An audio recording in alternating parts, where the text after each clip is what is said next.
C'est hallucinant, mais c'est vrai. Ça existe, la famille. C'est ça qu'on appelle la grossesse superfétatoire. Tous les détails, là, c'est dans cette vidéo. Comment expliquer ce phénomène? Comment peut-on expliquer ce phénomène? Let's go. Grossesse superfétatoire. Comment expliquer ce phénomène? Let's go.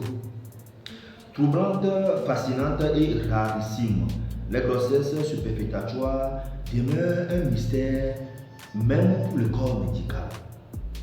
Même pour le corps médical, ça demeure un mystère. Comment, genre, on n'arrive même pas à comprendre cela. Genre, une femme qui est déjà enceinte, elle tombe enceinte, quoi. Comment peut-on expliquer cela? Alors, comme vous le savez, mais quand on est enceinte, automatiquement, le col de l'utérus se ferme. Donc, il n'y a plus encore quelque chose qui va rentrer. Mais, apparemment, il y a des cas rares que, donc, ça peut arriver que la femme tombe enceinte encore. Pour le moment, c'est flou, non? Non, vous allez comprendre. Let's go. Et pour cause, elle consiste à retomber enceinte alors qu'on l'est déjà. Voilà, comme je viens de le dire. Donc, la femme est déjà enceinte, donc elle retombe enceinte. Vous voyez un peu. Donc, c'est troublant, quoi. C'est fascinant.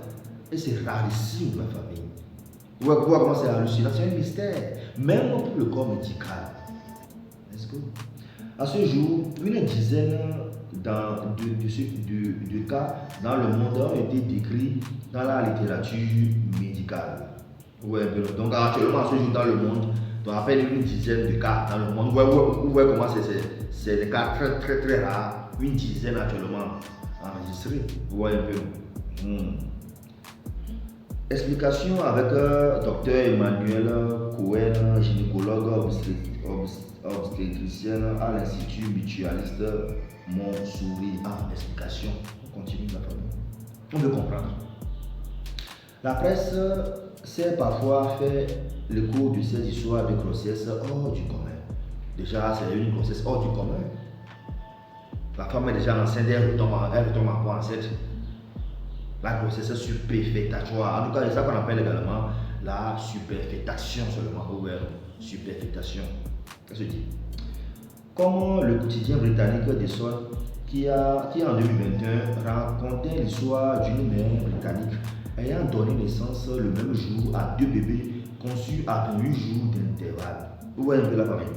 Deux bébés conçus à 28 jours d'intervalle, mais sont nés le même jour. C'est comme la façon jumeau, quoi. Vous voyez un peu, 28 jours d'écart, mais ils sont nés le même jour. Grossesse superfétatoire. Un phénomène extraordinaire appelé grossesse superfétatoire. Voilà, comme je dis tantôt. Tomber enceinte en étant déjà enceinte, comment est-ce possible? Voilà, comment est-ce possible? Ok, on va comprendre. Tout d'abord, il convient de préciser que la grossesse superfétatoire est un phénomène extrêmement rare. J'ai déjà dit, c'est rarissime, c'est extrêmement rare. Il y a très peu de cas décrits dans la littérature médicale, explique le docteur Emmanuel Cohen. C'est pourquoi ce sujet est encore mal maîtrisé par les professionnels de santé, ajoute la spécialiste. Ça c'est normal. Comment on peut maîtriser ce cas, ce phénomène? Du moment où on n'arrive pas à bien comprendre cela. On dit une femme est enceinte, on dit qu'elle est tombée encore enceinte, genre grossesse de la grossesse.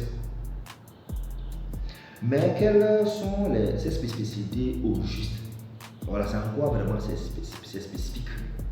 Ce type de grossesse implique l'implantation et la fécondation d'un deuxième ovocyte dans l'utérus chez une patiente qui a déjà une grossesse en cours. Ouais, comment peut-on expliquer cela?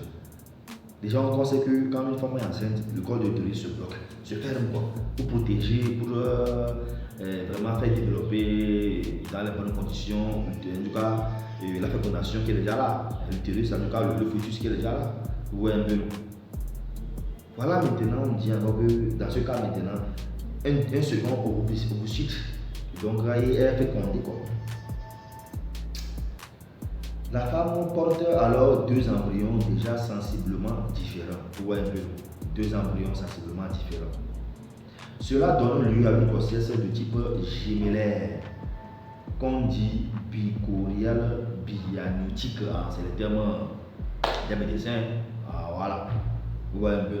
Donc quand on dit grossesse de type gémellaire, ça veut dire les jumeaux quoi, gémellaires. Hein. Maintenant quand on dit bicorial bianotique, en tout cas bicora ça veut dire deux placentas. Et c'est un seul placenta, on parle de monocorial. Maintenant on dit biamniotique, ça veut dire c'est deux sacs amniotiques. Et c'est un on dit mono, ou un peu mono, ou un peu. C'est ça déjà, quelle est la différence entre les deux là? Déjà, il ne faut pas comprendre le noir et confondre les deux quand même. Hein? Bon. C'est-à-dire avec deux sacs amniotiques et deux placentas différents, hein, précise le docteur Emmanuel Cohen. La famille, voici un peu voilà, le phénomène en question. La grossesse superfétatoire. Vous voyez un peu, non? Voilà. Déjà, et je voulais rappeler quelque chose. Donc, il ne faut pas confondre le placenta et le cordon ombilical. Déjà, le placenta est lié au bébé par le cordon ombilical. Vous voyez un peu, non? C'est là-bas et ça passe l'oxygène et consoler les éléments nutritifs pour permettre pour faire en sorte que le bébé soit vraiment jusqu'à l'accouchement, quoi. Vous voyez un peu, non? Dans la famille, voilà un peu notre phénomène dans la superfétation. En tout cas, je ne sais pas si vous avez déjà entendu parler de ça. Dans tout le cas, la famille, dans les commentaires. Voilà, donc sur ce.